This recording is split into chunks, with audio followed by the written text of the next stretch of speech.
आज 29 जुलाई 2025 VTC WhatsApp service Nagpur द्वारा यह रिकॉर्डिंग दी जा रही है। सोयाबीन की पूरी समीक्षा। वैसे तो 10 जून से आपको एक मैसेज रोज आ रहा है और हर एक रिकॉर्डिंग में आ रहा है कि 15 अगस्त तक सोयाबीन, तुअर, चना सब होल्ड करना चाहिए। अब ऐसे सिचुएशन में सोयाबीन में किस तरीके से व्यापार करना है, ये भी असमंजस है।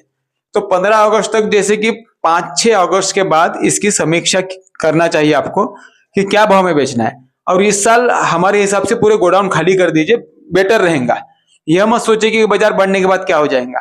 अगले साल अगर बाजार बढ़ेंगे तो अगले साल में नया माल रखेंगे और नए माल में कमाई करना है। यह बात भी समझ के कामकाज कीजिए, क्योंकि क्या होता है, बहुत सारे लोग है कि नहीं, इस साल का कैरी फॉरवर्ड स्टॉक कर करके परेशान हो जाते हैं और बीमारियां खुद होके मोल लेते हैं। ऐसा कुछ भी नहीं करना है। शांति से थोड़ा बहुत कम कमाई हो जाएंगी, लेकिन शांति से और सुख समाधान से कमाना है। ये भी बात समझ के कामकाज कीजिए।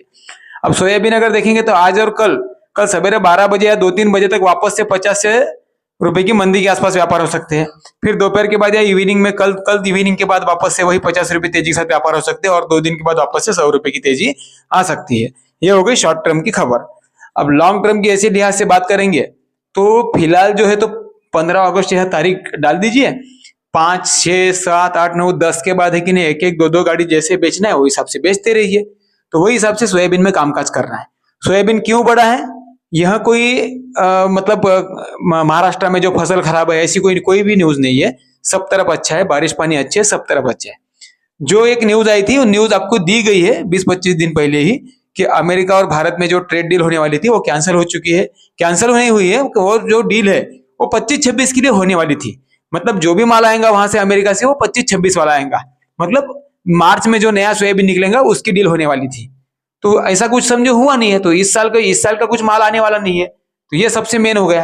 दूसरा बात, सरकार ने जो एमएसपी बढ़ाया, तो एमएसपी बढ़ाने की वजह से किसान लोग खाली हो चुके हैं।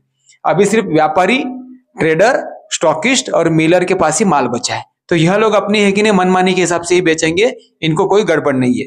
किसान लोग क्यों खाली हुए, क्योंकि एमएसपी बढ़ाया है। तो सबको क्या लगा था कि इस साल का जो माल है वो अगले साल बिकेगा नहीं, इसी के चलते सब किसान खाली हो चुके हैं। तो ऐसे सिचुएशन में जो माल है कि नहीं अच्छे लोगों के हाथ में, जो पकड़ से, जो मतलब जिनकी मार्केट पे पकड़ है, ऐसे लोगों के हाथ में माल पड़ा है। तो इसी के चलते बाजार में फिलहाल मंदी नहीं है। लेकिन जो भी रहेगा शॉर्ट टर्म के लिए रहेगा, जैसे कि आपको बता दिया गया था वैसे ही 15 अगस्त जो आपको डेट दी गई है वही हिसाब से कामकाज कीजिए। धन्यवाद।